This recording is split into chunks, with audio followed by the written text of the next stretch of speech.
Hi friends, welcome back to our YouTube channel. మీరు చూస్తున్నారు master TV. నేను మీ Vijay Kumar.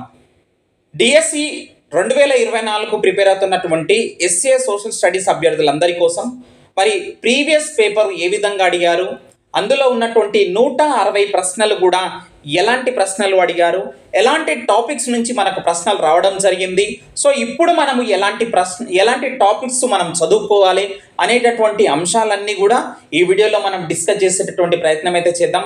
Video లెంతీగా అయినా పర్లేదండి, స్పీడ్ మోడ్ పెట్టుకొనైనా సరే ఎండ్ వరకు చూడండి. ఎందుకంటే ప్రీవియస్ పేపర్స్ ఎవరైతే చూస్తారో వాళ్ళే సక్సెస్ అవుతారు. అప్పుడే నీకు క్వశ్చన్ పేపర్ యొక్క ప్రశ్న సరళి అనేది నీకు అర్థమవుతుంది. ఎలాంటి టాపిక్స్ చదవాలి, ఎలా చదవాలి ఏంటి అనేది నీకు అర్థమవుతుంది, ఒక అవగాహన అవుతుంది అనమాట. రైట్, మరి ఇక ఈ వీడియోలో కంప్లీట్ డీటెయిల్స్ చూసే ప్రయత్నం అయితే చేద్దాం. వీడియోని తప్పకుండా మరి ప్రతి ఒక్కరు కూడా లైక్ చేయండి. ఈ వీడియోని మీ ఫ్రెండ్స్ అందరికీ కూడా వాట్సాప్ గ్రూపులలో షేర్ చేయండి. రైట్, మరి ఈ యొక్క క్వశ్చన్ పేపర్ అనేది మనకు 2018లో జరిగినటువంటి టీఆర్టీ పేపర్ అండి. సో అప్పుడు మనకు టీఎస్పిఎస్సి అనేది ఎగ్జామ్ కండక్ట్ చేయడం జరిగింది. సో ఈసారి మనకు మరి డిస్ట్రిక్ట్ సెలక్షన్ కమిటీ ఏదైతే ఉందో డిఎస్సి బోర్డు అనేది ఈసారి మనకు ఎగ్జామ్ కండక్ట్ చేస్తున్నారు. సో దీనికి కొంచెం వేరియేషన్ అనేది ఉంటుంది. సో ప్రశ్న సరళిలో మరి అంత డెప్త్గా టీఎస్పిఎస్సి అడిగినంత డెప్త్గా అయితే డిఎస్సి వాళ్ళు అడగరు అని చెప్పేసి ఒక నానుడి ఉంది. సో చెప్పలేమండి, ఈసారి పోటీ ఎక్కువగా ఉంది. దాదాపుగా మరి 2,80,000 మంది అభ్యర్థులు మరి పోటీ పడుతున్నారు. సో మరి ఏదేమైనా సరే మనము ఎలాంటి బిట్స్ వస్తున్నాయి ఏంటనేది తెలుసుకొని చదువుకోవడంలో తప్పేమి లేదు కదా. నీకు ఎగ్జామ్లో ప్రతి బిట్ కూడా వెరీ వెరీ ఇంపార్టెంట్. ప్రతి హాఫ్ మార్కు కూడా నీకు ఖచ్చితంగా జాబ్ వచ్చేటట్టుగా చేస్తుంది. నువ్వు తప్పు పెట్టావంటే జాబ్ పోయేటట్టు కూడా చేస్తుంది అనమాట. సో మనకు జీకే కరెంట్ అఫైర్స్కి సంబంధించి మీకు తెలుసు. సో మనకు మొత్తం 10 మార్కులకు ఉంటుంది. సో టోటల్గా 20 బిట్స్ అనేవి ఇస్తారు. సో మరి ఈ యొక్క కరెంట్ అఫైర్స్ ఎక్కడి నుంచి చదవాలి సార్, ఎలా చదవాలి, ఇప్పుడు తక్కువ సమయంలో అంటే కనుక నేను ఒకటే చెప్తాను.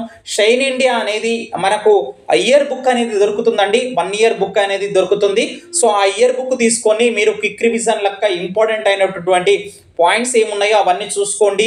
ముఖ్యంగా మనకు అవార్డులు కానీ, తర్వాత సదస్సులు కానీ, తర్వాత సైనిక విన్యాసాలు కానీ, తర్వాత చూసినట్లయితే స్పోర్ట్స్ ఆటలకు సంబంధించి కానీ, తర్వాత వివిధ మనకు రకాలైనటువంటి అవార్డులన్నీ కూడా చూసుకోండి. అంటే నేను చెప్తాను, ఇప్పుడు ఎక్స్ప్లెయిన్ చేస్తాను, ఎక్కడి నుంచి మనకు వస్తున్నాయి ఏంటి అనేది కూడా చెప్తాను. సో మీరు లాస్ట్ 1 ఇయర్ది చదివితే సరిపోతుందా సార్ కరెంట్ అఫైర్స్ అంటే? సరిపోతుంది. లేదంటే 18 నెలలది మాత్రం మీరు మస్ట్ అండ్ షుడ్గా ఖచ్చితంగా మీకు జాబ్ రావాలంటే చూసుకునే అవసరం అయితే ఏర్పడింది అనమాట. రైట్, ఇక చూద్దాం ఫస్ట్ క్వశ్చన్. మరి ఇటీవల మరణించినటువంటి వింబుల్డన్ మాజీ ఛాంపియన్ జానా నోవాక్నా ఏ దేశానికి చెందినటువంటి క్రీడాకారిణి? సో ఇవి మీరు గుర్తుపెట్టుకోవాల్సిన అవసరమే లేదు, ఎందుకంటే ఇవి గత ప్రీవియస్ క్వశ్చన్స్ కాబట్టి జీకే అండ్ కరెంట్ అఫైర్స్కి సంబంధించి. సో ఇవి మళ్ళీ మారుతాయి కాబట్టి జస్ట్ మీకు అవగాహన కోసం, అంటే ఎలాంటి టాపిక్ నుంచి గతంలో మరి ఎగ్జామినరు క్వశ్చన్ అనేది పిక్ చేశాడు అది తెలియడానికి చెప్తున్నాను అనమాట. సో ఇందులో మనకు కరెక్ట్ ఆన్సర్ వచ్చేసి చెక్ రిపబ్లిక్ అండి. సో ఫస్ట్ వన్ అనేది కరెక్ట్ ఆన్సర్ అవుతుంది అనమాట. సో ఇట్లాంటి క్వశ్చన్స్ వచ్చినప్పుడు మీరు చూడండి, ఏ ఆటగాళ్లకు సంబంధించి మరి సంబంధించినటువంటి వాళ్ళు ఏ దేశానికి సంబంధించినటువంటి వాళ్ళు ఖచ్చితంగా చూసుకునే ప్రయత్నం చేయండి. ఇలాంటి బిట్స్ మనకు తరచూ ఇప్పుడు ఈ మధ్య కాలంలో జరిగినటువంటి ఎగ్జామ్స్లలో కూడా అడుగుతున్నారు అనమాట. నెక్స్ట్ క్వశ్చన్ చూద్దాం. రైట్, 2017 మరి అంతర్జాతీయ ఓజోన్ పొర పరిరక్షక దినోత్సవం యొక్క థీమ్ ఏంటి అని చెప్పేసి అంటున్నాడు. సో థీమ్కి సంబంధించి మరి ఖచ్చితంగా దినోత్సవాలు చూసుకోండి, అలాగే ఏదైనా సదస్సు ఉన్నా కానీ దాని యొక్క థీమ్ కూడా చూసుకోండి. వెరీ వెరీ ఇంపార్టెంట్, ఈ మధ్య కాలంలో కూడా ఖచ్చితంగా అడుగుతున్నాడు. సో దీంట్లో మనకు కరెక్ట్ ఆన్సర్ వచ్చేసి ఆప్షన్ 4 అండి. సో కరెక్ట్ ఆన్సర్ ఆప్షన్ 4 అవుతుంది అనమాట. సో మీరు దినోత్సవాలకు సదస్సులకు సంబంధించినటువంటి థీమ్ కూడా ఉంటుంది. వాటి మీద కూడా ఖచ్చితంగా మరి ప్రత్యేకమైనటువంటి మరి ఫోకస్ చేయండి. ఇక సదస్సులకు సంబంధించి ఒక క్వశ్చన్ అడిగాడు చూడండి. ఈ కింది వాటిలో ఏ సదస్సు ఎక్కడ జరిగిందో జతపరచండి అంటున్నాడు. సో ఇక్కడ చూసినట్లయితే ఏషియన్ సదస్సు ఇచ్చాడు, బ్రిక్స్ సదస్సు 2017లో జరిగినటువంటివన్నీ కూడా ఇక్కడ ఇవ్వడం జరిగింది. తర్వాత G20 సదస్సు, RCEP సదస్సు 2017 ఇక్కడ దేశాలు ఇచ్చాడు. సో ఎక్కడెక్కడ జరిగింది ఏందని చెప్పేసి ఇక్కడ జతపరచండి అని చెప్పేసి అన్నాడు. సో దీంట్లో కరెక్ట్ ఆన్సర్ వచ్చేసి ఆప్షన్ 3 అండి. సో దీన్ని బట్టి మనకి ఏమర్థమైంది, సదస్సులు కూడా ఖచ్చితంగా చూసుకోవాలని అర్థమైంది. రైట్, ఈ కింది అంశాలను పరిగణించండి అంటున్నాడు. సో ఇలా స్టేట్మెంట్ లెవెల్ ఖచ్చితంగా ఇస్తాడండి. మనకు ఓన్లీ టూ ఏదైతే ఏబి అని చెప్పేసి రెండు ఇచ్చి దాంట్లో ఏ మాత్రమే కరెక్టా బి మాత్రమే కరెక్టా ఇలాంటి క్వశ్చన్స్ అయితే ఎక్కువగా మీరు ప్రాక్టీస్ చేయాలా. డైరెక్ట్ బిట్స్ మీరు మర్చిపోండి, డైరెక్ట్ బిట్స్ చాలా కొన్ని మాత్రమే ఇస్తాడు, ఎక్కువ ఇవ్వడు. ఓకేనా. ఇందులో కరెక్ట్ ఆన్సర్ వచ్చేసి మనకు ఆప్షన్ 4 అండి. ఏబి రెండు కూడా కరెక్ట్ కావు. అంటే ఇటీవల అంతర్జాతీయ న్యాయ సంస్థ సభ్యత్వం నుండి అమెరికా బయటికి వచ్చింది అనేది ఒకటి. తర్వాత చూసినట్లయితే మరి ఐక్యరాజ్య విద్యా సాంస్కృతిక సంస్థ యునెస్కో సభ్యత్వం నుండి బురుండి బయటికి వచ్చింది అనేటటువంటి రెండు కూడా కరెక్ట్ కావు. సో ఇలాంటి ప్రశ్నలు కూడా అడుగుతున్నాడు. అంటే ఇక్కడ ఏమర్థమైంది, అంతర్జాతీయ సంస్థలకు సంబంధించినటువంటి ప్రశ్నలు ఖచ్చితంగా వస్తాయన్నమాట. అంటే ఐక్యరాజ్య సమితి దానికి అనుబంధ సంస్థలు ఏవైతే ఉన్నాయో వాటి మీద ఖచ్చితంగా 1 లేదా 2 ప్రశ్నలు వస్తాయి చూడండి. రైట్. నెక్స్ట్ చూద్దాం. కింది అంశాలను పరిశీలించండి అన్నాడు. ఇక్కడ శామ్ అనేటటువంటి రోబో సౌదీ అరేబియా దేశ పౌరసత్వం పొందినటువంటి మొట్టమొదటి రోబో అన్నాడు. సోఫియా అనేటటువంటి రోబో మరి మొట్టమొదటి రాజకీయ రోబో అని చెప్పేసి అన్నాడు. సో దీంట్లో కరెక్ట్ ఆన్సర్ వచ్చేసి మనకు ఏబి రెండు కావు అండి. సో ఆప్షన్ 4 అనేది కరెక్ట్ ఆన్సర్ అవుతుంది అనమాట. సో ఇలాంటి ప్రశ్నలు కూడా అడుగుతున్నాడు మనకు. అంతర్జాతీయ శ్రామిక సంస్థ ILO అంటాము. సో దీనికి సంబంధించి మరి 2 ప్రధాన సదస్సులను పరిగణించండి అన్నాడు అనమాట. సో ఇక్కడ చూసినట్లయితే మనకు 2 ఆప్షన్స్ ఇచ్చాడు. సో ఇక్కడ మనకు అర్థమైంది ఏంటంటే అంతర్జాతీయ సంస్థలు, మళ్ళీ చెప్తున్నాను, ఐక్యరాజ్య సమితి యొక్క అనుబంధ సంస్థ ఇది మనకు అంతర్జాతీయ శ్రామిక సంస్థ అనేది. సో అంటే ఇట్లాంటి బిట్స్ మనకు ఎక్కువగా అడుగుతున్నాడు. సో ఇది చూసుకోండి. ఓకేనా. దీంట్లో కరెక్ట్ ఆన్సర్ వచ్చేసి ఆప్షన్ 1 మాత్రమే కరెక్ట్. అంటే ఏ మాత్రమే కరెక్ట్, బి మాత్రం కరెక్ట్ కాదనమాట. ఇక నెక్స్ట్ చూసినట్లయితే అంటే సంయుక్త సైనిక విన్యాసాల మీద ఖచ్చితంగా సైనిక విన్యాసాలపైన బిట్ అడుగుతున్నాడు. సో సంప్రీతి 7 పేరిట మొదలైనటువంటి భారత్ బంగ్లాదేశ్ సంయుక్త సైనిక విన్యాసాలు ఏ రాష్ట్రంలో జరిగాయి అని చెప్పేసి అడిగాడు. సో హాస్టల్ వెల్ఫేర్ ఆఫీసర్ యొక్క క్లాసెస్ ఎవరైతే విన్నారో నా స్టూడెంట్స్ అందరికీ కూడా తెలుసు. సంప్రీతి అనేటటువంటిది కనిపిస్తే గనక ఖచ్చితంగా బంగ్లాదేశ్ అండ్ ఇండియా పాల్గొంటాయి ఈ యొక్క సదస్సులో అని చెప్పాను. సంప్రీతి అంటే ప్రీతి అంటే అర్జున్ రెడ్డి సినిమాలో హీరోయిన్ కాదు.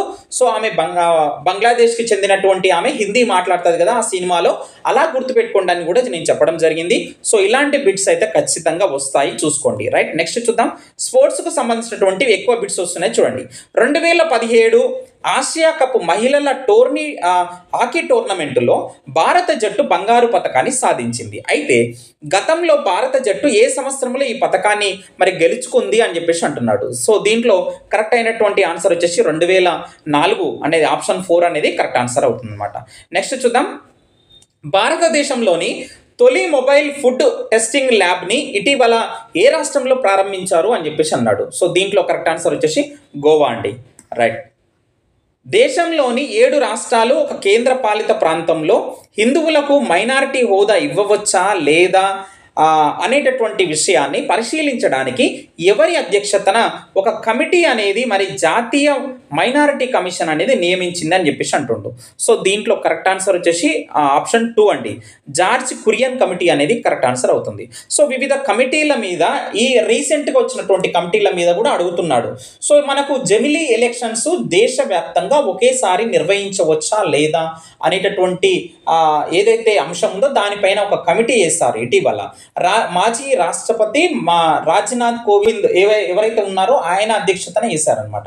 సో ఇలాంటి కమిటీల మీద మనకు అడుగుతుండొచ్చు. వివిధ కమిటీలు ఈ మధ్య కాలంలో ఏమొచ్చాయో కూడా చూసుకోండి ఖచ్చితంగా. Right. Indian institute of pulse research ఎక్కడ ఉంది అని చెప్పేసి అంటున్నాడు. అంటే వివిధ ఇన్స్టిట్యూట్లకు సంబంధించినటువంటి రీసెర్చ్ సెంటర్స్ ఎక్కడ ఉన్నాయి అని చెప్పేసి అడుగుతున్నాడు. సో దీంట్లో మనకు కరెక్ట్ ఆన్సర్ వచ్చేసి ఉత్తరప్రదేశ్ అండి ఇది. నెక్స్ట్ చూద్దాం. భారతదేశంలోని ఏ నగరం తొలిసారిగా సొంతంగా ఒక లోగోను రూపొందించుకుంది అన్నాడు. సో కరెక్ట్ ఆన్సర్ బెంగళూరు అవుతుంది అనమాట. రైట్. నెక్స్ట్ చూసినట్లయితే టూరిజం ఆస్ట్రేలియాకి మొదటి భారత మహిళా రాయబారిగా నియమితులైనటువంటి బాలీవుడ్ నటి ఎవరు? కరెక్ట్ ఆన్సర్ వచ్చేసి మనకు సో దీంట్లో మనకు కరెక్ట్ ఆన్సర్ ఏంటండి? సో ఆప్షన్ 4 అండి. పరిణితి చోప్రా అనేది కరెక్ట్ ఆన్సర్ అవుతుంది అన్నమాట. నెక్స్ట్ చూద్దాం. కేంద్ర ప్రభుత్వ ఉద్యోగాలకు దరఖాస్తు చేయాలనుకునే ఓబీసీ అభ్యర్థుల క్రిమీ లేయర్ పరిమితిని భారత ప్రభుత్వము ఎంతవరకు పెంచింది రూపాయలలో చెప్పండి అంటున్నాడు. వెరీ ఇంపార్టెంట్ అయినటువంటి క్వశ్చన్ ఇది.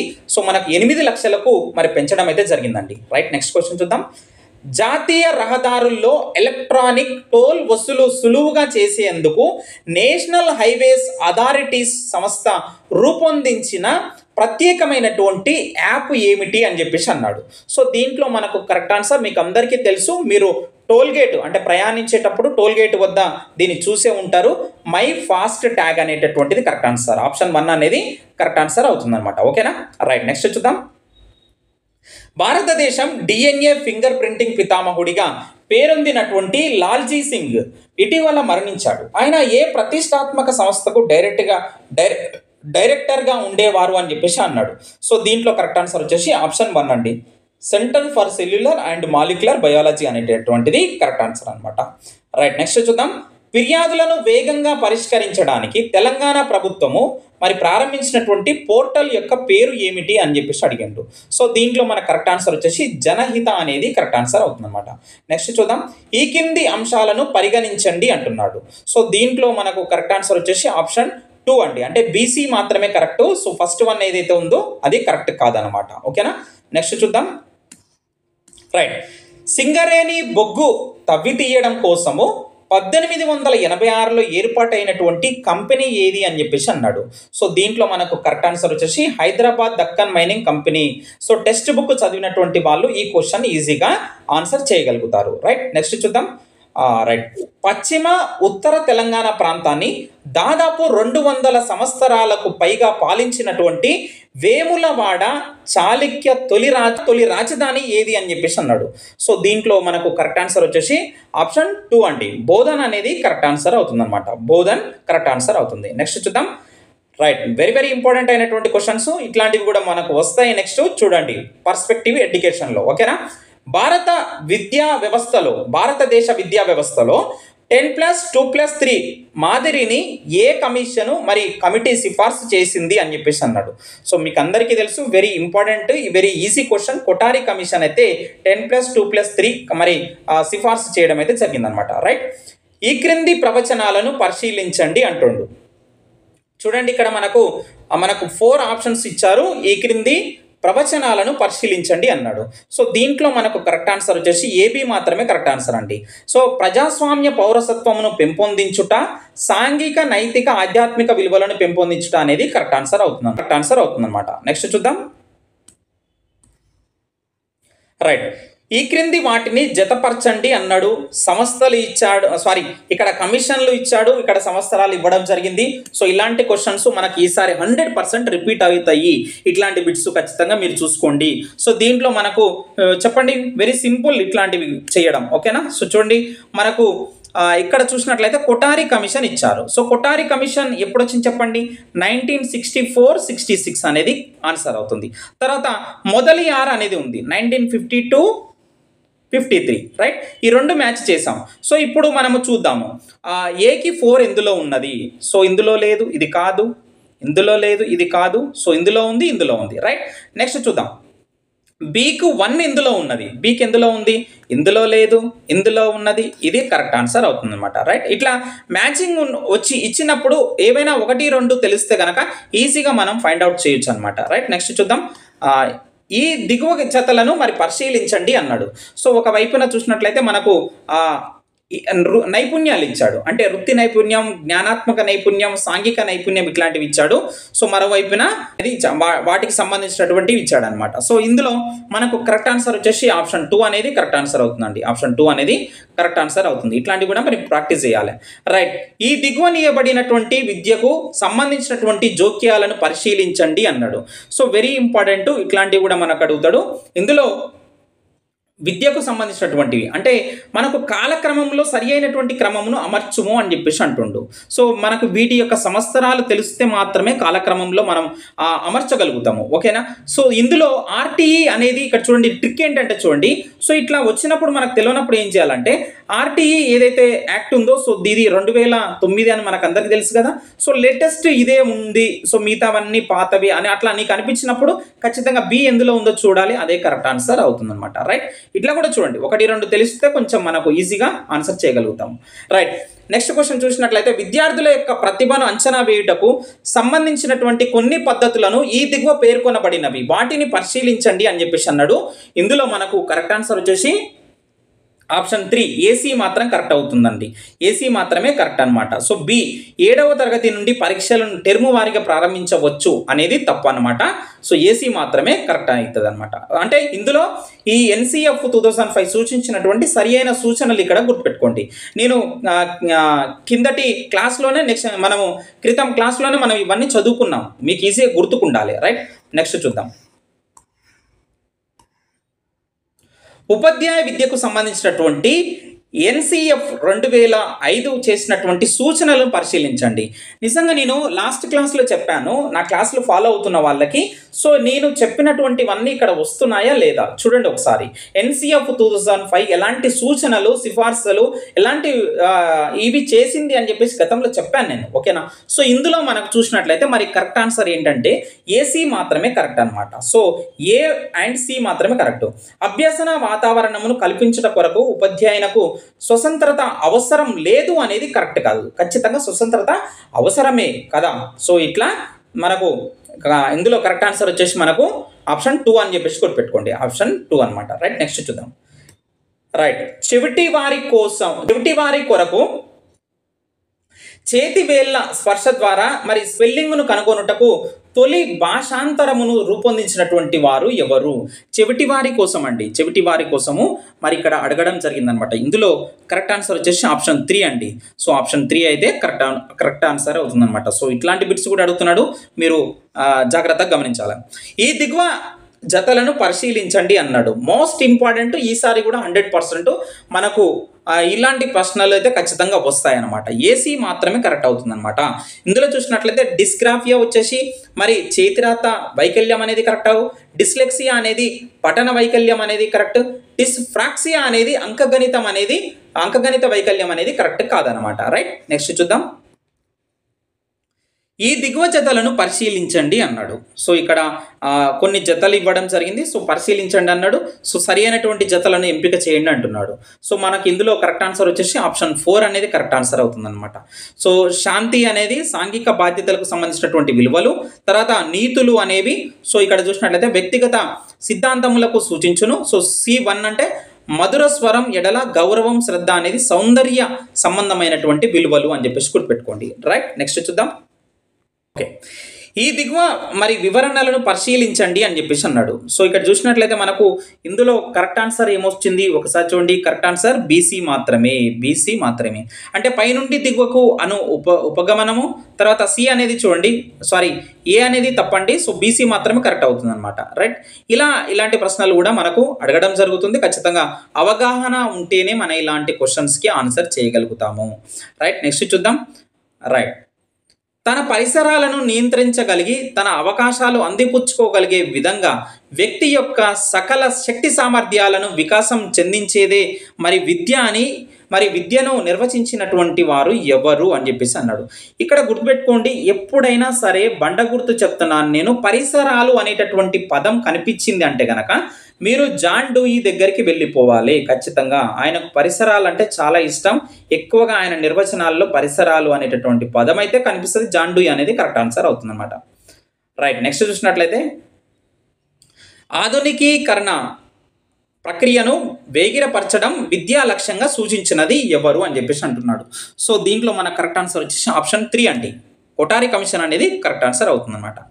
1910 సంవత్సరంలో ఉచిత నిర్బంధ ప్రాథమిక విద్యా అవకాశాలను భారతదేశంలో కల్పించాలని రాజ్య సంబంధమైనటువంటి శాసన మండలిలో మరి ప్రైవేటు బిల్లును మరి ప్రవేశపెట్టినటువంటి వారు ఎవరు? సో వెరీ ఇంపార్టెంట్ అయినటువంటి క్వశ్చన్, మీకు అందరికీ తెలుసు, Gopalakrishna Gokhale. RTE act 2009 chapter 4 section 29 ఈ యొక్క అంశంను ప్రస్తావిస్తుందని చెప్పేసి అన్నాడు. So very important. So 29 section అంటుండు. సో కరికులం మరియు మూల్యాంకన విధానంలో అనేది కరెక్ట్ ఆన్సర్ అవుతుంది అనమాట. కరికులం మరియు మూల్యాంకన విధానం అనేది కరెక్ట్ ఆన్సర్ అవుతుంది. రైట్, నెక్స్ట్ చూద్దాం. రైట్, కేంద్ర ప్రధాన సమాచార కమిషనర్ మరియు ఇతర కమిషనర్లను మరి ఈ దిగువ సభ్యులు గల కమిటీ సూచనల మేరకు భారత రాష్ట్రపతి నియమిస్తారు అని చెప్పేసి అన్నాడు. సో దీంట్లో మనకు కరెక్ట్ అయినటువంటి ఆన్సర్ ఆప్షన్ 2 అండి. అంటే ప్రధానమంత్రి అధ్యక్షులుగా ఉండి లోక్సభలోని ప్రతిపక్ష నాయకులు మరియు ప్రధానమంత్రి సూచించినటువంటి ఒక కేంద్ర క్యాబినెట్ మంత్రి సభ్యులుగా ఉన్నటువంటి కమిటీ వాళ్ళ యొక్క సూచనల ప్రకారంగా కేంద్ర ప్రధాన సమాచార కమిషనర్ మరియు ఇతర కమిషనర్లను మరి ఈ యొక్క దిగువ సభ్యులు మరి గల కమిటీ సూచనల మేరకు భారత రాష్ట్రపతి నియమిస్తారనమాట. ఓకేనా, రైట్. ఈ దిగువ వాటిలో ఏది RMSA యొక్క లక్ష్యం కాదు అని చెప్పేసి అన్నాడు. సో దీంట్లో మనకు కరెక్ట్ ఆన్సర్ వచ్చేసి ఆప్షన్ 4 అండి. ప్రతి మండల కేంద్రంలో మాదిరి పాఠశాలను ఏర్పాటు చేయటం అనేది కరెక్ట్ ఆన్సర్ కాదనమాట. అంటే లక్ష్యం కాదు. సో మిగతా అన్ని కరెక్ట్ అవుతాయి అనమాట, రైట్.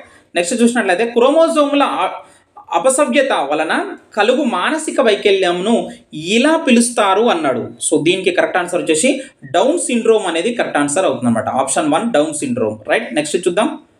సెకండరీ విద్యాకరణకు మరి సంబంధించి ఓపెన్ స్కూల్ వ్యవస్థ ఏదైతే ఉందో మరి పూర్తిగా మరి అభివృద్ధి చెందినప్పుడు కనీసం సెకండరీ విద్యలో 15% విద్యార్థులను కవర్ చేయాలని ఈ కమిటీ సూచించింది. సో దీంట్లో మనకు కరెక్ట్ ఆన్సర్ వచ్చేసి కేప్ కమిటీ అనేది కరెక్ట్ ఆన్సర్ అవుతుందన్నమాట, రైట్. నెక్స్ట్ చూద్దాం. జాతీయ సార్వత్రిక పాఠశాలను ఏ సంవత్సరంలో స్థాపించడం జరిగింది అని చెప్పేసి అన్నాడు. సో దీంట్లో కరెక్ట్ ఆన్సర్ వచ్చేసి 1989 అని చెప్పేసి గుర్తుపెట్టుకోండి. హిమాలయ పర్వతాల గురించి ఈ క్రింది వాటిని పరిగణించండి. ఖచ్చితంగా ఈసారి హిమాలయ పర్వతాలకు సంబంధించి ఖచ్చితంగా జాగ్రఫీలో 100కి 100% బిట్ వస్తుందండి, డౌట్ లేదు ఇందులో, గుర్తుపెట్టుకోండి మీరైతే. సో దీనికి సంబంధించి మనకు కరెక్ట్ ఆన్సర్ ఆప్షన్ 3 అండి. సో ఏసీ మాత్రమే కరెక్ట్. అంటే అన్నిటికంటే ఉత్తరాన ఉన్నటువంటి పర్వతాలను హిమాద్రి శ్రేణి అంటారు. అలాగే చూసినట్లయితే హిమాద్రి శ్రేణిలో హిమాని నదాలు కూడా ఉంటాయి. ఈ 2 మాత్రమే కరెక్ట్ అనమాట. ఏసీ మాత్రమే సరైనటువంటి జవాబు. క్రింది భారతదేశ పీఠభూములు వాటి యొక్క దిక్కులు భాగాలను పరిగణించండి అంటున్నాడు. సో దీంట్లో మనకు చూడండి ఎలాంటి ఆప్షన్స్ ఇచ్చాడు. సో దీంట్లో మనకు కరెక్ట్ ఆన్సర్ ఏమవుతుందో ఒకసారి కామెంట్ చేయండి. సో ACD మాత్రమే కరెక్ట్ ఆన్సర్ అవుతుందన్నమాట. సో మనకు చోటా నాగ్పూర్ పీఠభూమి ఉత్తరం వైపు లేదండి, ఓకేనా. ఇవన్నీ మాల్వా పీఠభూమి పశ్చిమం వైపు ఉంది, దక్కన్ పీఠభూమి నర్మదా నది దక్షిణం వైపు ఉంది, అలాగే నీలగిరి పర్వతాలు దక్కన్ పీఠభూమిలో కలదనమాట. సో ACD అనేది కరెక్ట్ ఆన్సర్ అవుతుందన్నమాట. నెక్స్ట్ చూద్దాం. నక్షత్రాలకు సంబంధించి ఈ కింది అంశాలలో ఒకటి సరి అయినది కాదు అని అంటున్నాడు. సో ఏంటి సరి అయినది కాదు ఏంటిది ఒకసారి చూడండి. ఆప్షన్ 3 అండి. అంటే నక్షత్రాల పరిమాణాలలో మార్పులు ఉండవు అనేది సరి అయినది కాదు, రైట్. నెక్స్ట్ చూద్దాం. సముద్రపు నీటిలోని కరిగిన ఖనిజాలలో ఉప్పు శాతం ఎంత అంటున్నాడు. కంటెంట్లో ఇలాంటి ప్రశ్నలు ఖచ్చితంగా వస్తాయి, మీరు బాగా ప్రాక్టీస్ చేయాలి. ఆప్షన్ 3 అనేది 77.8% అనేది కరెక్ట్ ఆన్సర్ అవుతుంది. పవనాలకు సంబంధించి కింది పవనాలను అవి వీచే ప్రాంతాలలో మరి జతపరచండి అన్నాడు. ఇక్కడ పవనం ఇచ్చాడు, ఇక్కడ ప్రాంతం ఇచ్చాడు. చూడండి, వెరీ ఇంపార్టెంట్. ఇట్లాంటి బిట్స్ మళ్ళీ రావచ్చు మనకు. ఇందులో మనకు కరెక్ట్ అయినటువంటి ఆన్సర్ వచ్చేసి చూడండి ఆప్షన్ 4 అండి. ఆప్షన్ 4 ఒకసారి చూద్దాం. చీనుకు వచ్చేసి మనకు మరి ఉత్తర అమెరికా, కెనడా అండి. తర్వాత మిస్ట్రాల్ వచ్చేసి మనకు చూడండి ఇక్కడ ఫ్రాన్స్ అండి, రైట్. తర్వాత ప్యూనా అనేది ఇక్కడ ఆండీస్.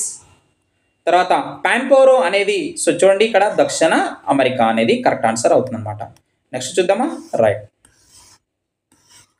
వివిధ కాలాలలోని పటాలకు సంబంధించి కింది అంశాలను పరిగణించండి అన్నాడు. సో సుమేరియన్లు, బాబిలోనియన్లు కానీ తర్వాత రోమన్లు పటాలకు సంబంధించినటువంటి అంశాలని ఇక్కడ గమనించండి అన్నాడు.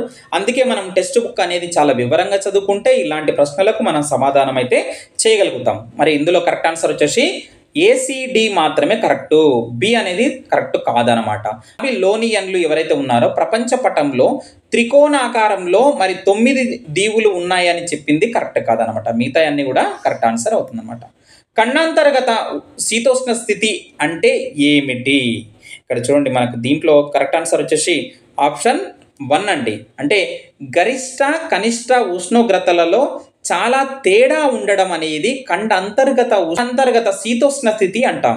కింది వాటిలో తెలంగాణలో పూర్తి నల్ల మృత్తికల నేల కలిగినటువంటి జిల్లా ఏది? చూడండి, నేలలకు సంబంధించినటువంటి ప్రశ్నలు అడుగుతున్నాడు. ఏ ఏ జిల్లాలో ఎలాంటి నేలలు విస్తరించి ఉన్నాయి ఖచ్చితంగా మీకు తెలవాలి.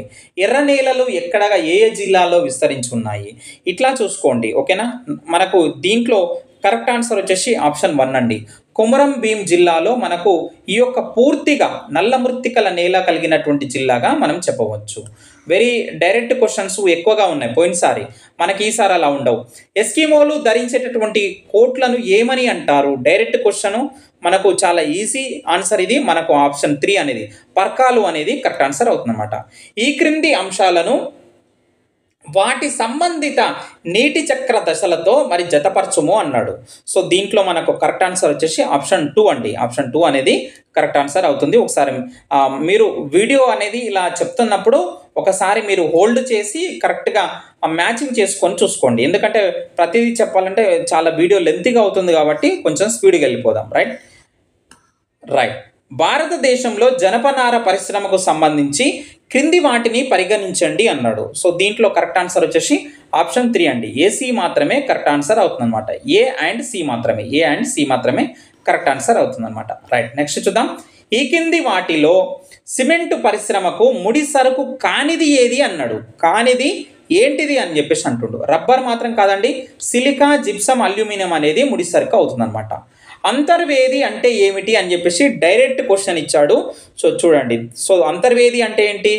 2 నదుల మధ్య ఉన్నటువంటి ప్రాంతాన్ని మనం అంతర్వేది అని చెప్పేసి అంటాము. నెక్స్ట్ క్వశ్చన్, ఈ క్రింది జిల్లాలో ఒకటి తెలంగాణలో అత్యల్ప స్థాయి సముద్ర మట్టం లోపు ఉన్నటువంటి ప్రదేశం ఏంటి అని చెప్పేసి అన్నాడు. సో ఇక్కడ మనకు కరెక్ట్ ఆన్సర్ వచ్చేసి ఆప్షన్ 1 అండి. ఖమ్మం కరెక్ట్ ఆన్సర్ అవుతుందన్నమాట. రైట్. ఈ క్రింది ఆఫ్రికా దేశాలు వాటి వలసలుగా పాలించినటువంటి యూరోప్ దేశాలతో జతపరచండి అన్నాడు. సో మీరు వరల్డ్ హిస్టరీ చదివేటప్పుడు ఖచ్చితంగా ఇలాంటి అంశాలను మీరు ఎక్కువగా ప్రాక్టీస్ చేయాలంటే వీటిపైన మనకు బిట్స్ అవుతున్నాయి. సో దీంట్లో మనకు కరెక్ట్ ఆన్సర్ వచ్చేసి ఆప్షన్ 1 అనేది కరెక్ట్ ఆన్సర్ అవుతుందన్నమాట. నెక్స్ట్ చూద్దాం. క్రింది వాటిలో ఒకటి యూరోప్లోని ద్వీపం కాదు అన్నాడు. సో యూరోప్లో ఉన్నటువంటి ద్వీపాల మీద అడగడం జరిగింది. సో ద్వీపం అయినటువంటిది ఏంటి? కరెక్ట్ ఆన్సర్ ఏంటండి దీనికి? సో 3 అండి. గ్రెనేడా అనేది కరెక్ట్ ఆన్సర్ అవుతుందన్నమాట. గ్రెనేడా అనేది కరెక్ట్ ఆన్సర్ అవుతుంది. నెక్స్ట్ చూద్దాం. ఈ క్రింది వాటిలో సరిగా జతపరచబడనేది ఏంటి అని చెప్పేసి అన్నాడు. జతపరచబడనేది ఏంటి? చూడండి, దీనికి సంబంధించి మనకు కరెక్ట్ ఆన్సర్ వచ్చేసి ఆప్షన్ 4 అండి. రాఖీ కొండలు, సిద్దిపేట అనేది కరెక్ట్ కాదు. జగిత్యాల, నాకు తెలిసి జగిత్యాల జిల్లా కరెక్ట్ ఆన్సర్ అవుతుందన్నమాట. రైట్, నెక్స్ట్ చూద్దాం. కింది వాటిలో తెలంగాణ రాష్ట్రంలో అత్యల్ప వర్షపాతము అంటే 60 సెంటీమీటర్ల కంటే తక్కువ నమోదు అయ్యేటటువంటి జిల్లా ఏది అని చెప్పేసి అన్నాడు. అత్యల్ప అన్నాడండి. సో మనకు ఇందులో జోగులాంబ గద్వాల అనేది కరెక్ట్ ఆన్సర్ అవుతుంది. రైట్. కర్కట రేఖ ఎక్కడ ఉన్నది అని చెప్పేసి అంటుండు. సో వెరీ ఈజీ క్వశ్చన్ ఇది. సో మనకు డైరెక్ట్ బిట్టు, మనకు భూమధ్య రేఖ పై భాగంలో ఉంటుందండి. సో భూమధ్య రేఖ మధ్యలో ఉంటుంది, భూమధ్య రేఖ పై భాగంలో కర్కట రేఖ, భూమధ్య రేఖ కింది భాగంలో మకర రేఖ. సో వెరీ ఇంపార్టెంట్, గుర్తుపెట్టుకోండి. నెక్స్ట్ చూద్దాం. కింది అగ్నిపర్వతాలు మరి అవి ఉన్నటువంటి ప్రాంతాలతో జతపరచండి అన్నాడు. అగ్నిపర్వతం ఇచ్చాడు, ప్రాంతం ఇచ్చాడు. వెరీ ఇంపార్టెంట్ అయినటువంటి క్వశ్చన్. సో ఇట్లాంటివి ఎలా చేయాలో మనం చూద్దాము. ఇందులో మనకు కరెక్ట్ ఆన్సర్ ఏమొస్తుందో ఒకసారి చూద్దామా? రైట్. దీంట్లో ఏవైనా మీకు తెలిసినటువంటివి ఉంటే గనక ఫస్ట్ చూసుకోండి. చూస్తే ఈజీగా మనము ఆన్సర్ అయితే చేయొచ్చు అనమాట. రైట్, నెక్స్ట్ క్వశ్చన్ చూద్దాం. భూమి ఆకృతికి సంబంధించి కింది వాటిని పరిగణించండి అన్నాడు. సో దీంట్లో కరెక్ట్ ఆన్సర్ వచ్చేసి ఆప్షన్ 2 అండి. బి అండ్ డి మాత్రమే కరెక్ట్ అనమాట. ఓకేనా, నెక్స్ట్ చూద్దాం. స్టెప్పీలు అంటే ఏమిటి? సో నిజంగా చాలా అదృష్టవంతులు. పోయినసారి టీఆర్టీ రాసినటువంటి వాళ్ళు చాలా ఎక్కువ స్కోర్ చేయవచ్చు ఈ పేపర్లో. ఓకేనా, సో ఈసారి మనకు చాలా కఠినంగా ఉంటుంది. Online exams. సో మనకు ఒక్కొక్క జిల్లాకు ఒక్కో రోజు ఉంది కాబట్టి చాలా మరి ఘోరంగా వస్తుంది పేపర్, చూసుకోవాలా. ఇక నెక్స్ట్ చూసినట్లయితే మనకి ఇందులో కరెక్ట్ ఆన్సర్ వచ్చేసి యురేషియాలోని సమశీతోష్ణ మండల గడ్డి భూములను మనం స్టెప్పీలు అంటాము. కింది ఆది మానవుల కాలం నాటి సమూహ లక్షణాలను పరిగణించండి అంటున్నాడు. సో దీంట్లో కరెక్ట్ ఆన్సర్ వచ్చేసి ఆప్షన్ 3 అండి. ఏబిసి మాత్రమే కరెక్ట్ ఆన్సర్ అవుతుందన్నమాట. అంటే ఆహార వేటలో స్త్రీలు పిల్లల పాత్ర ఉండేది కాదు అనేది కరెక్ట్ కాదండి. అంటే ఉండేది ఖచ్చితంగా, వాళ్ళ యొక్క పాత్ర ఉంటుంది కాబట్టి ఏబీసీ అనేది కరెక్ట్ ఆన్సర్ అవుతుంది అనమాట. కింది వాటిలో ఒకటి మహాజన పదాల కాలం నాటి మరి ముఖ్య పురాతత్వ ప్రాంతం కాదు అంటుండు. సో ఏది కాదు అనేది ఖచ్చితంగా మనకు తెలవాలి. ఇందులో కరెక్ట్ ఆన్సర్ వచ్చేసి మనకు ఆప్షన్ 3 గూర్జర అనేది కరెక్ట్ ఆన్సర్ అవుతుందన్నమాట. Right, are you clear? Right, next చూద్దాం. అశోకుని ఆలోచనలకు సంబంధించి కింది వాటిని పరిగణించండి అన్నాడు. సో దీంట్లో కరెక్ట్ ఆన్సర్ వచ్చేసి మనకు ఆప్షన్ 4 అండి. సో ఏబిసిడి అన్నీ కూడా కరెక్ట్ ఆన్సరే అవుతుందన్నమాట. అంటే దేవతా పూజలు, జంతు బలులను మరి బలులకు స్థానం లేదు అని చెప్పిండు, జంతు వైద్య సదుపాయాలు ఏర్పాటు చేశాడు, మత సామరస్యం చెప్పాడు, అలాగే బానిస సేవక వ్యవస్థల నిషేధం కూడా చెప్పడం అయితే జరిగిందనమాట. రైట్, నెక్స్ట్ చూద్దాం. వేద కాలంలోని ముఖ్యమైనటువంటి 3 దేవతలు ఎవరు అని చెప్పేసి అన్నాడు. సో వెరీ ఇంపార్టెంట్ అయినటువంటి క్వశ్చన్ చూడండి. ఇక్కడ మనకు దీంట్లో కరెక్ట్ ఆన్సర్ వచ్చేసి అగ్ని, ఇంద్రుడు, సోమలత. సో సోమలత అనేది కూడా సో మనకి ఇందులో అప్పుడు పూజించినటువంటి దేవతల్లో కూడా ఒకరనమాట. ఓకేనా, ఇది కరెక్ట్ ఆన్సర్ అవుతుంది అనమాట. మువ్వెంద వేలన్ అరయారు అనునవి ఏమిటి అని చెప్పేసి అన్నాడు. చోళులకు సంబంధించి అండి. సో క్వశ్చన్ వచ్చింది మనకు. సో చోళులు ధనవంతులైనటువంటి భూస్వాములకు ఇచ్చినటువంటి బిరుదులు ఇవన్నీ కూడా. మువ్వెంద వేలన్ అరయార్ అనేటటువంటివి అనునవి ఏంటి అంటే గనక బిరుదులు అనమాట. నెక్స్ట్ చూద్దాం.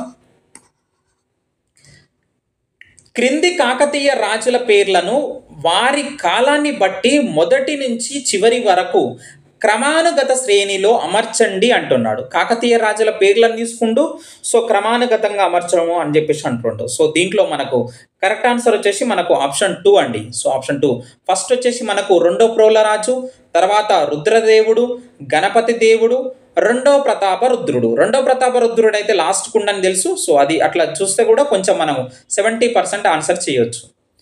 విజయనగర రాజ్యాన్ని సందర్శించినటువంటి నికోలో కొంటి కానీ డొమింగో ఫేజులు ఏ ఏ దేశాలకు చెందినటువంటి వారు అంటున్నాడు.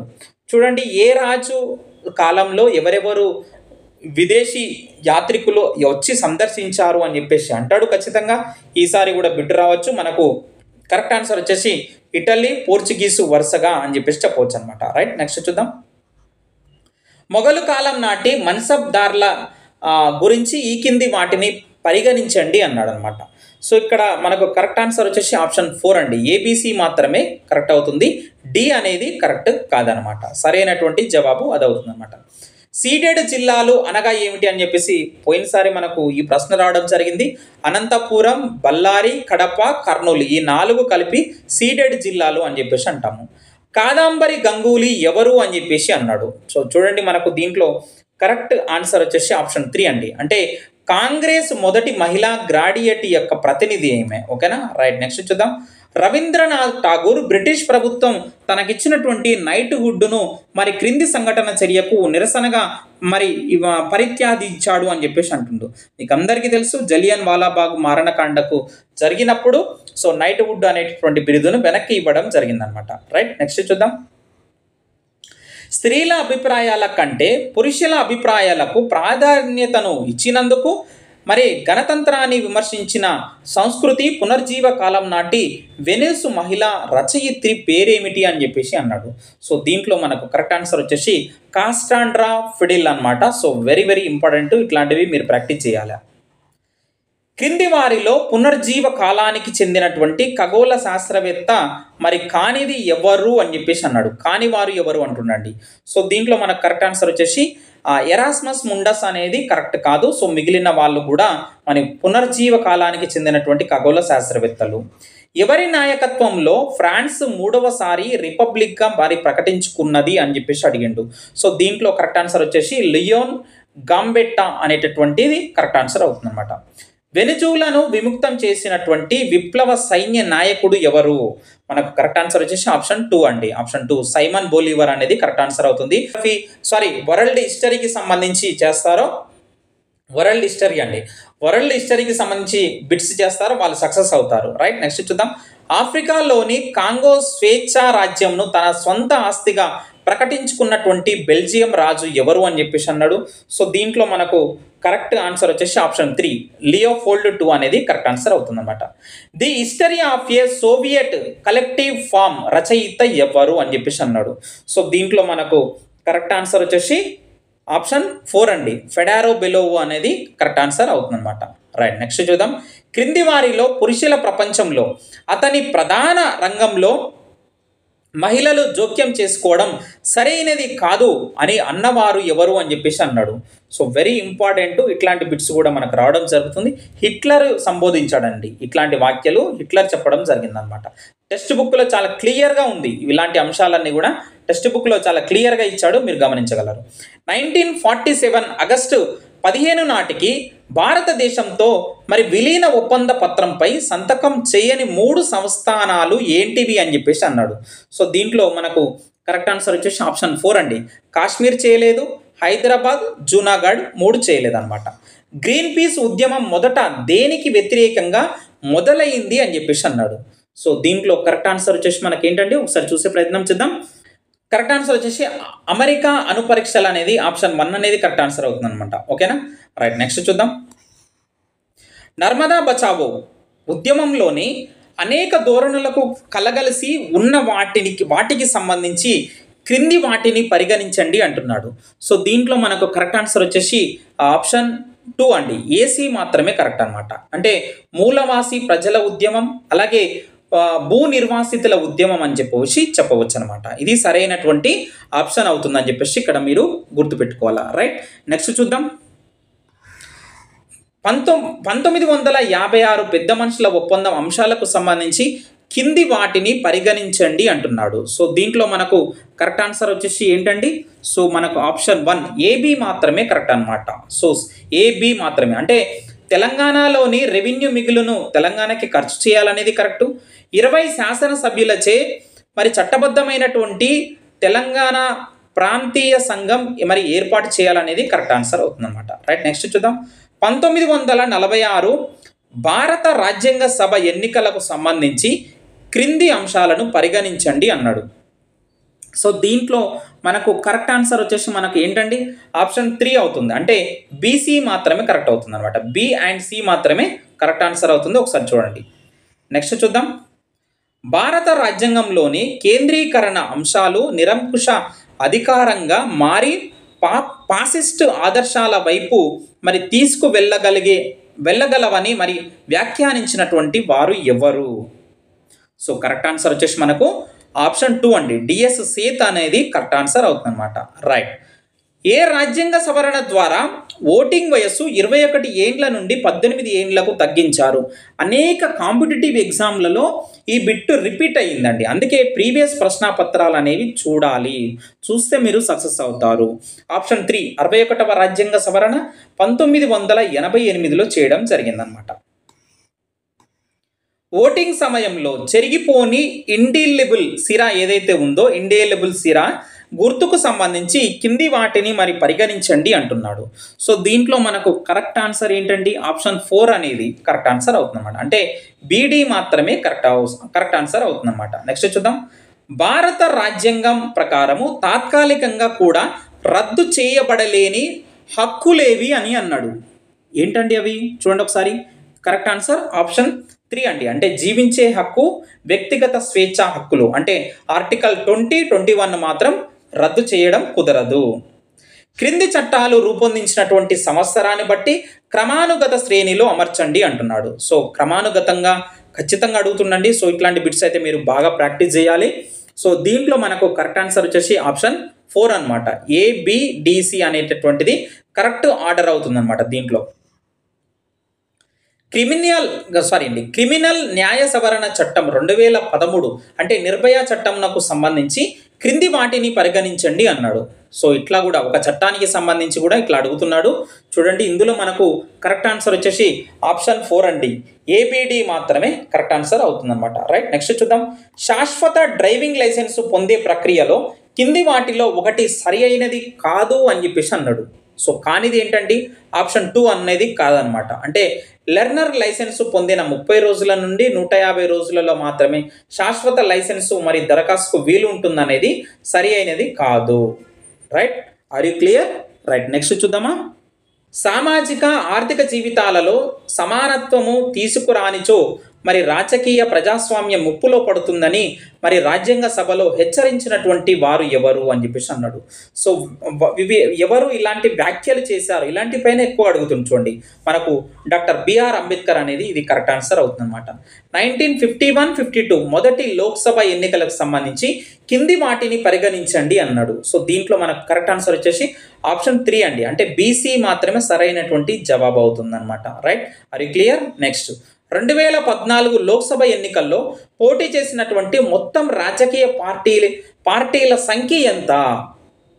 కరెక్ట్ ఆన్సర్ వచ్చేసి మనకు ఆప్షన్ 3 అండి. ఆప్షన్ 3 464 పార్టీలు పోటీ చేయడం జరిగింది. అలాగే మనకు రీసెంట్గా జరిగినటువంటి లోక్సభ ఎన్నికల్లో మరి పోటీ చేసిన మొత్తం రాజకీయ పార్టీల సంఖ్య ఎంత? కామెంట్ చేయండి.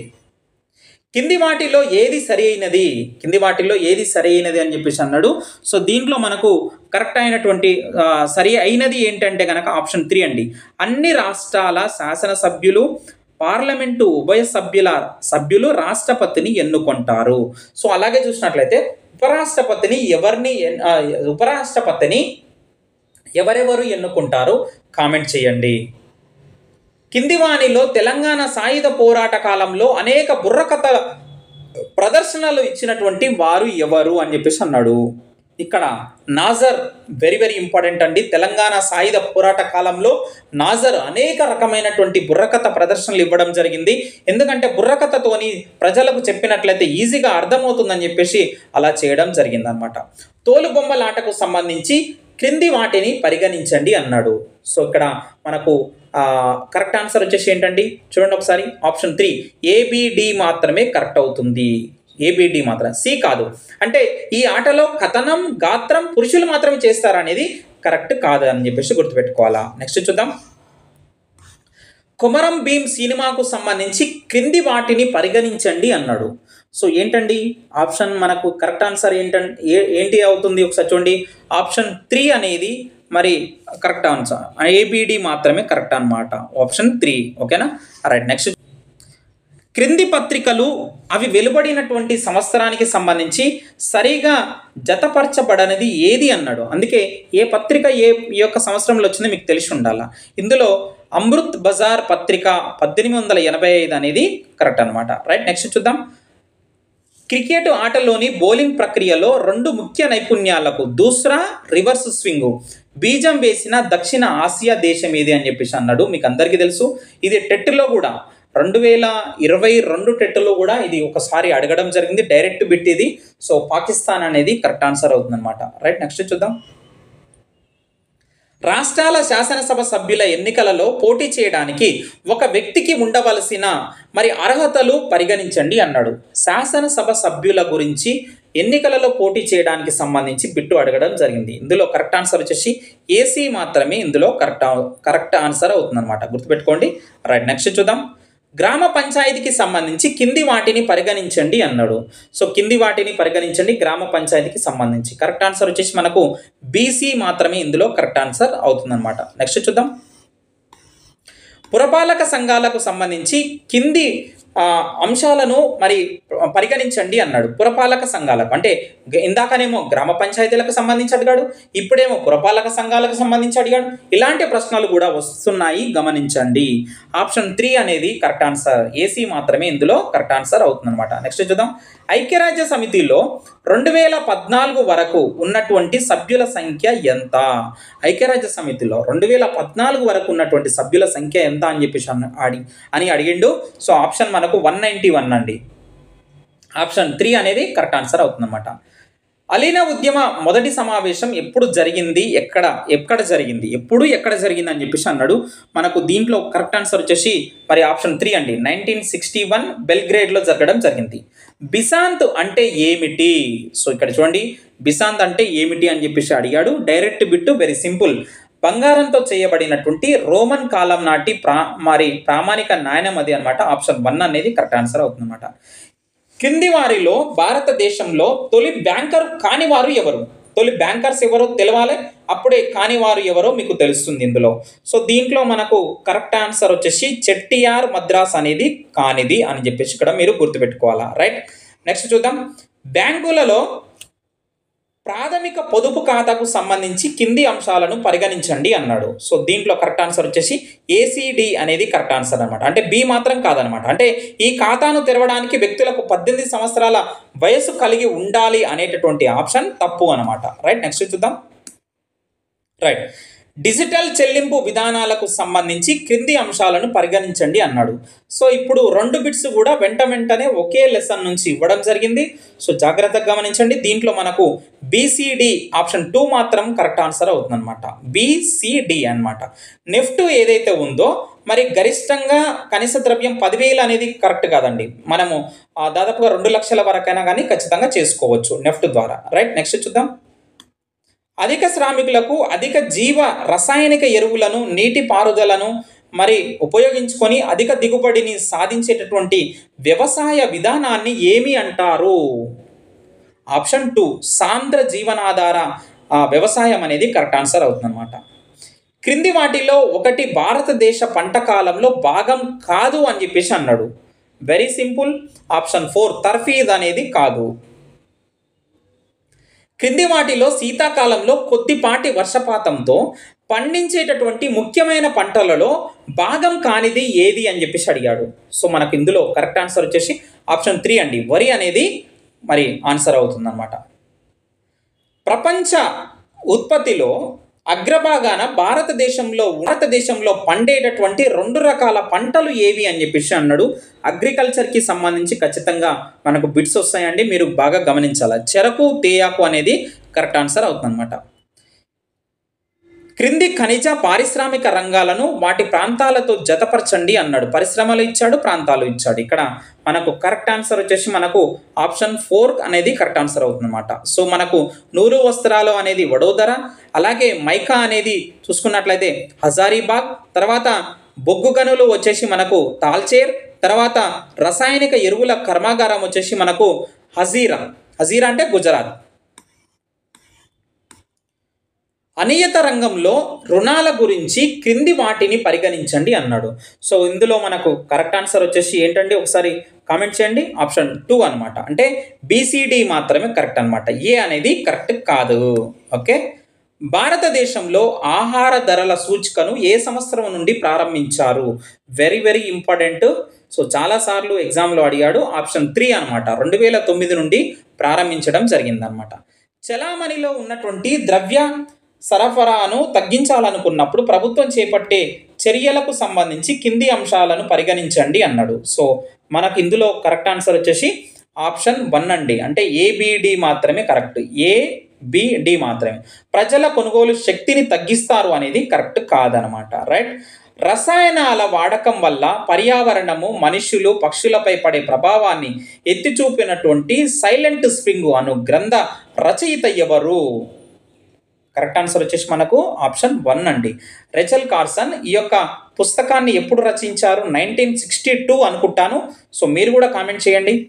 అనేక సంవత్సరాల పాటు అత్యధిక మోతాదులలో ఎండోసల్ఫాన్ అనే పురుగుల మందును మరి వినియోగించడం వల్ల కేరళలోని ఏ ప్రాంతంలో గాలి, నీరు, పర్యావరణం కలుషితమైనాయి అని చెప్పేసి అన్నాడు. ఏ ప్రాంతం అన్నాడు చూడండి. ఇది ఇట్లాంటి బిట్స్ కూడా వస్తాయి. ఓకేనా? సో మనకి ఇందులో కరెక్ట్ ఆన్సర్ వచ్చేసి ఆప్షన్ 3 అండి. కాసర్గోడ్ అనేది కరెక్ట్ ఆన్సర్ అవుతుందన్నమాట. క్రింది సంవత్సరాలలో భారతదేశంలో మొదటి సంపూర్ణ జనగణన సెన్సస్ చేయడం మరి ఎప్పటి నుండి మొదలైనాయి అని చెప్పేసి అన్నాడు. సో ఇందులో కరెక్ట్ ఆన్సర్ వచ్చేసి మనకు ఆప్షన్ 2 అండి. 1881లో. రైట్, భారతదేశ జనాభాలో లింగ నిష్పత్తికి సంబంధించి క్రింది వాటిని పరిగణించండి అన్నాడు. సో దీంట్లో మనకు కరెక్ట్ ఆన్సర్ ఏమవుతుందో ఒకసారి కామెంట్ చేయండి. సో మనకు ఇందులో కరెక్ట్ ఆన్సర్ వచ్చేసి ఏబిసి మాత్రమే కరెక్ట్ అండి. ఓకేనా? డి అనేది కరెక్ట్ కాదు. జనాభా లెక్కలకు సంబంధించి ఖచ్చితంగా 2 బిట్లు వస్తాయి. మీకు 1 మార్కు గ్యారంటీ ఈసారి ఎగ్జామ్లలో గుర్తుపెట్టుకోండి. ఓకేనా? 2011 జనాభా గణాంకాల ప్రకారం భారతదేశంలో స్త్రీ పురుష అక్షరాస్యత శాతాలు ఎంత అని చెప్పేసి అడిగిండు. సో దీంట్లో మనకు కరెక్ట్ ఆన్సర్ వచ్చేసి 65.46 అనేది స్త్రీ పురుష అక్షరాస్యత, పురుషులది వచ్చేసి 82.14 అనేది కరెక్ట్ ఆన్సర్ అవుతుందన్నమాట. పట్టణ ప్రాంతంలో ఒక మనిషి ఆరోగ్యంగా ఉండాలంటే సగటున తీసుకోవాల్సినటువంటి క్యాలరీల సంఖ్య ఎంత అన్నాడు. సో దీంట్లో కరెక్ట్ ఆన్సర్ వచ్చేసి ఆప్షన్ 3 అండి, 2100. అదే గ్రామీణ ప్రాంతంలో అయితే ఎంత కామెంట్ చేయండి. క్రింది స్థాయి ప్రజా ఆరోగ్య సేవల సంస్థకు సంబంధించి క్రింది అంశాలను పరిగణించండి. దీంట్లో మనకు కరెక్ట్ ఆన్సర్ వచ్చేసి ఆప్షన్ 2 అండి, ACD మాత్రమే కరెక్ట్ ఆన్సర్ అవుతుందన్నమాట. సో డెప్త్గా చదవాలి, అప్పుడే మీరు ఆన్సర్ చేయగలుగుతారు. భారతదేశంలో ఎంత శాతం జనాభా జబ్బులు పడినప్పుడు మరి అవసరమైనటువంటి మందుల కొనుగోలు స్థితిలో ఉన్నారు అని చెప్పేసి మరి చెప్పవచ్చు. ఎంత శాతం అన్నాడు. కొనుగోలు స్థితి ఎంతమందికి ఉంది భారతదేశంలో? ఆప్షన్ 1 అండి, ఆప్షన్ 1 అనేది కరెక్ట్ ఆన్సర్. 20% మందికి మాత్రమే ఉన్నది. వర్షపాత స్థాయిలకు సంబంధించి కింది అంశాలను పరిగణించండి అంటున్నాడు. సో దీంట్లో మనకు కరెక్ట్ ఆన్సర్ వచ్చేసి ఆప్షన్ 4 అండి, ABCD మాత్రమే కరెక్ట్ ఆన్సర్ అవుతుంది. ఇక్కడ గమనించగలరు. సో అంటే అన్ని కరెక్టే అనమాట. ABCD అంటే అన్ని కరెక్టే కదా, ఓకేనా. అదే క్రింది వాటిలో మానవ నిర్మిత విపత్తు కానిది ఏది అని చెప్పేసి అన్నాడు. ఇందులో కరెక్ట్ ఆన్సర్ వచ్చేసి మరి 2004 హిందూ మహాసముద్రంలో సునామీ వచ్చింది కదా, అది మానవ నిర్మిత విపత్తు అయితే కాదు కదా, మిగతావన్నీ కూడా మానవ నిర్మిత విపత్తుగా మీరు ఇక్కడ చూడాలి. ఈ దిగువ వాటిలో ఏది సాంఘిక శాస్త్రం యొక్క భావనను మరి సరిగ్గా తెలుపుతుంది అన్నాడు. చూడండి, వెరీ ఇంపార్టెంట్. మెథడాలజీలో ఇట్లాంటి బిట్స్ చేసిన వాళ్ళు సక్సెస్ అవుతారు. ఆప్షన్ 4 అండి, మనకు ఆప్షన్ 4 అనేది కరెక్ట్ ఆన్సర్ అవుతుంది అనమాట, ఓకేనా. రైట్, నెక్స్ట్ చూద్దాం. నానాజాతి సమితి మరియు ఐక్యరాజ్య సమితి పనితీరులోని తేడా కింది వానిలో దేని వలన స్పష్టమవుతుంది అన్నాడు. సో దీంట్లో ఆప్షన్ 2 అనేది కరెక్ట్ ఆన్సర్ అవుతుంది అనమాట. అంటే పై ప్రశ్న ఈ లక్ష్య సాధనకు పరిశీలించుటకు ఉద్దేశించబడినది అని చెప్పేసి అంటుండు. అంటే ఆప్షన్ 2 అవగాహనకు సంబంధించిందండి, ఓకేనా. ఈ దిగువ పేర్కొనబడినటువంటి వివరాలను పరిశీలించండి అన్నాడు. సో దీంట్లో మనకు కరెక్ట్ ఆన్సర్ వచ్చేసి A మరియు C అనేది కరెక్ట్ ఆన్సర్ అవుతుంది అనమాట, ఓకేనా. రైట్, నెక్స్ట్ చూద్దాం. ఈ దిగువ పేర్కొనబడినటువంటి జతలను గమనించండి అన్నాడు. ఇక్కడ చూడండి, మనకు వంశ చార్ట్ ఇచ్చాడు, ప్రవాహ chart, table chart, time line ఇవ్వడం జరిగింది. సో దీంట్లో మనకు కరెక్ట్ ఆన్సర్ వచ్చేసి A మాత్రమే కరెక్ట్ ఆన్సర్ అవుతుందన్నమాట. సరైనటువంటి జత అదొక్కటి మాత్రమే అని గుర్తుపెట్టుకోండి. సూక్ష్మ బోధన అనగా ఏంటి అని చెప్పేసి అన్నాడు. సో మనకు టెట్లో కూడా ఇలాంటి బిట్స్ చాలా రిపీట్ అయినాయి. సో మళ్ళీ రావడానికి కూడా అవకాశం ఉన్నది. సో మరొకసారి చూడండి. సో ఆప్షన్ 4 అనేది కరెక్ట్ ఆన్సర్ అవుతుంది. బోధన ప్రక్రియలోని సంక్లిష్టతను సులభతరం చేయుటకు ఉద్దేశింపబడినటువంటి శిక్షణ విధానం ఏదైతే ఉందో దానినే సూక్ష్మ బోధన అని చెప్పవచ్చు. Next question. సాంఘిక శాస్త్రం మనిషికి అతని సాంఘిక భౌతిక పరిశ్రమల మధ్య జరిగేటటువంటి చర్య ప్రతిచర్యలకు సంబంధించినది. ఇది మానవ సంబంధాలను గురించి చర్చిస్తుంది. సాంఘిక శాస్త్రం యొక్క ఈ నిర్వచనం మరి వీరికి సంబంధించింది అన్నాడు. సో ఇందులో కరెక్ట్ ఆన్సర్ చూడండి, ఎవరన్నారు? జాన్వి మైకేలిస్ అని కరెక్ట్ ఆన్సర్ అవుతుంది అనమాట. రైట్, నెక్స్ట్ చూద్దాం. రైట్, ఈ దిగువ పేర్కొనబడినటువంటి వివరణలను పరిశీలించండి అన్నాడు. సో ఏంటండి సార్, పరిశీలించండి ఒకసారి. కరెక్ట్ ఆన్సర్ ఏమవుతుంది? దీంట్లో A మాత్రమే కరెక్ట్ అవుతుంది. పరిధి అను పదము విశాలతకు సంబంధించింది. ఎంత కన్ఫ్యూజ్ చేస్తున్నాడు చూడండి. అన్నీ కూడా సో మీకు కరెక్ట్ అయినట్టుగానే ఉంటాయి అన్నమాట. సో అట్లా కూడా కన్ఫ్యూజ్ చేస్తాడు. తర్వాత నెక్స్ట్ చూద్దాం. సాంఘిక శాస్త్ర పాఠ్యపుస్తకంలో శీతోష్ణ స్థితి అను పాఠ్యాన్ని కాఠిన్యత తారతమ్యముతో మరి వివిధ గ్రేడులలో చేర్చబడినది. మరి కరికులం నిర్మాణంలో ఈ పాఠ్యాంశమునకు సంబంధించినటువంటి అనుసరించినటువంటి సూత్రము ఏది అని చెప్పేసి అన్నాడు. So very important. నేను పోయినసారి వీడియోలోనే చెప్పాను, గత వీడియోలో ఏక కేంద్రీకృత ఉపగమనము అని చెప్పేసి. అంటే ఒక్కటే క్లాస్లో రాదండి, దీనికి సంబంధించి వేరే వేరే ఈ యొక్క పాఠ్యాంశం ఏదైతే ఉందో శీతోష్ణ స్థితి అనేది వేరే వేరే గ్రేడ్లలో చేర్చబడుతుంది అనమాట. అట్లా మీరు చూసుకోవాలా. రైట్, నెక్స్ట్ చూద్దాం. సాంఘిక శాస్త్ర పరిధిని జాతి వరకు ఈ స్థాయిలో విస్తరించబడింది అంటున్నాడు. సో దీంట్లో మనకు కరెక్ట్ ఆన్సర్ వచ్చేసి 4వ స్థాయిలో అనేది కరెక్ట్ ఆన్సర్ అవుతుంది అనమాట. రైట్, నెక్స్ట్ చూద్దాం. ప్రకల్పన విధానములోని సోపానములను క్రమరూపంలో లేకుండా ఈ దిగువ పేర్కొనబడినవి ఏంటవి ఒకసారి చూడండి. దీంట్లో కరెక్ట్ ఆన్సర్ వచ్చేసి ఆప్షన్ 2 అండి. అంటే ఇక్కడ చూడండి, మనకు సరైనటువంటి సోపాన క్రమం అమర్చమంటుంది అనమాట. సో ఇందులో ఆప్షన్ 2 C ఫస్ట్ వస్తుంది, తర్వాత B, A, D అనేది కరెక్ట్ ఆన్సర్ అవుతుంది అనమాట. రైట్, నెక్స్ట్ చూద్దాం. రైట్. మన రాజ్యాంగ నిబంధనలు అను పాఠాన్ని సాంఘిక శాస్త్ర పుస్తకంలో చేర్చడము ఈ లక్ష్య సాధనకు సంబంధించింది అంటుండు.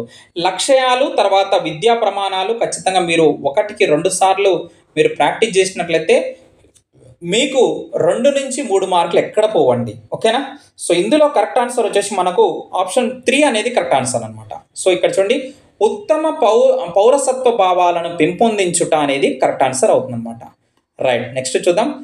RCEM ఉపగమనములో 4వ లక్ష్యం ఏంటి అని చెప్పేసి అన్నాడు. సో కరెక్ట్ ఆన్సర్ వచ్చేసి మనకు సృజనాత్మకత అనేది కరెక్ట్ ఆన్సర్ అవుతుందన్నమాట.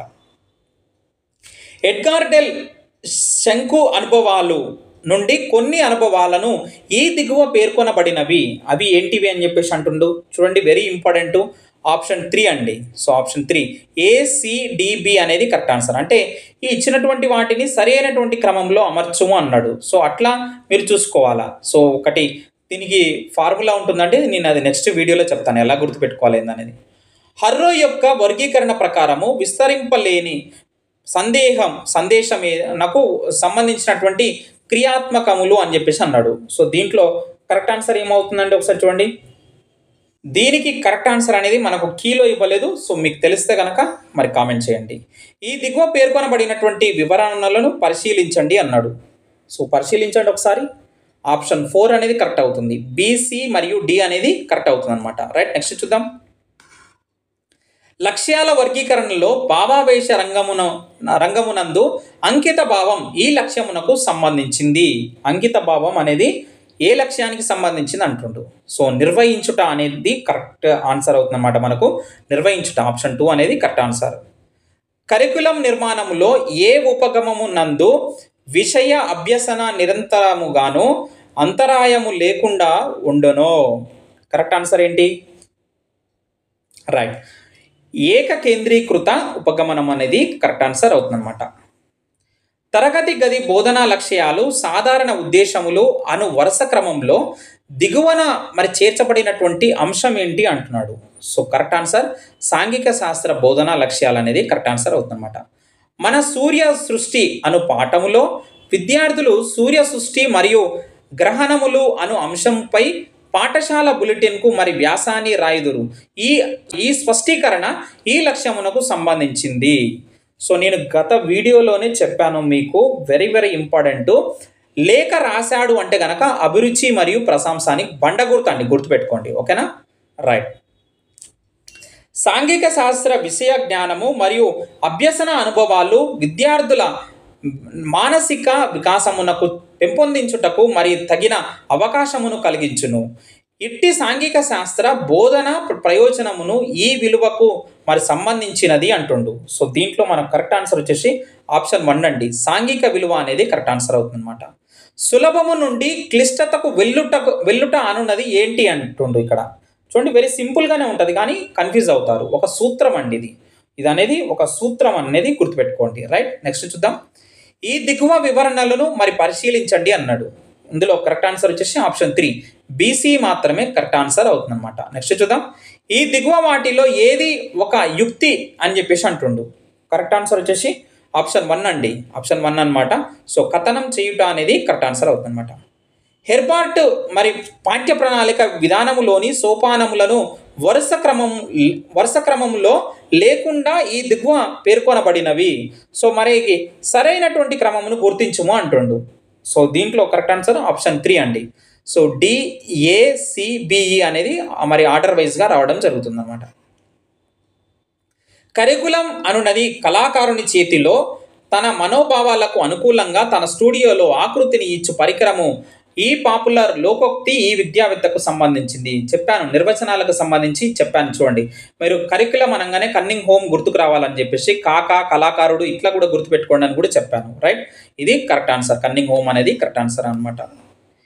ఈ దిగువ వాటిలో ఏది సాంఘిక శాస్త్ర ఉపాధ్యాయునికి కావలసిన ప్రత్యేక లక్షణము అంటుండు. సో దీంట్లో మనకు కరెక్ట్ ఆన్సర్ వచ్చేసి ఆప్షన్ 4 అండి. వర్తమాన అంశాలపై చక్కని పరిజ్ఞానం అయితే ఉండాలి. కరికులమును సిద్ధం చేయుటలో ఒక సాంఘిక శాస్త్ర ఉపాధ్యాయుడు విషయాన్ని భౌతిక సాంఘిక పరిసరములతో జతపరిచాడు. ఈ ప్రక్రియ కరికులం నిర్మాణమునకు సంబంధించిన ఈ సిద్ధాంతము మరి ఆధారంగా ఉంది అంటున్నాడు. సో దీంట్లో కరెక్ట్ అయినటువంటి ఆన్సర్ వచ్చేసి ఆప్షన్ 2 అండి. అన్యోన్య సంబంధము సిద్ధాంతం అనేది కరెక్ట్ ఆన్సర్ అవుతుందన్నమాట. ఓకేనా. నెక్స్ట్ చూద్దాం. సామాజిక శాస్త్రాలకు సాంఘిక శాస్త్రాలకు మధ్య గల తేడాను తెలుపుటకు సంబంధించినటువంటి ఈ వివరములను పరిశీలించండి అన్నాడు. సో దీంట్లో మనకు కరెక్ట్ ఆన్సర్ వచ్చేసి ఆప్షన్ 1 అండి.